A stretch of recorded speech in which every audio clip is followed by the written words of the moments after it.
ఐబొమ్మ రవికి ప్రజల నుంచి ఎందుకు అంత సపోర్ట్ వస్తుంది?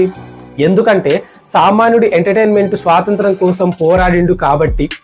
సినిమా టికెట్లు రేట్లు, ఓటీటీ సబ్స్క్రిప్షన్ల ఖర్చు భరించలేని లక్షలాది మందికి వినోదాన్ని ఉచితంగా అందుబాటులోకి తెచ్చిన వ్యక్తిగా రవిని చూస్తున్నారు. టెక్నాలజీతో వ్యవస్థను ప్రశ్నించిన తెలివైన యువకుడు.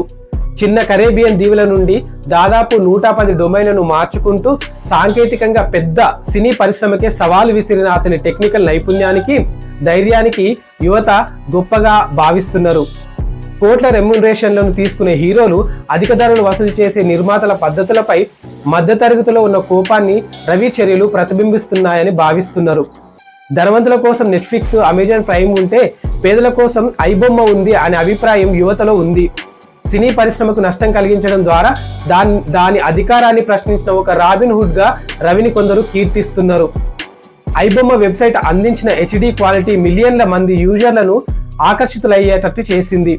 తక్కువ నాణ్యత గల కాపీలను కూడా సాఫ్ట్వేర్ టూల్స్ ద్వారా మెరుగుపరిచి ప్రేక్షకులకు ఉత్తమ వీక్షణ అనుభవాన్ని ఉచితంగా అందించడానికి రవి ప్రయత్నించారని అతని మద్దతుదారులు భావిస్తున్నారు.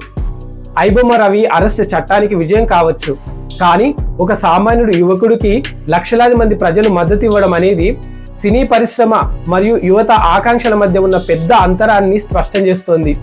ఈ అంతరాన్ని పూడ్చకపోతే రవి లాంటి సామాన్యుడి హీరోలు పుట్టుకుని వస్తూనే ఉంటారు.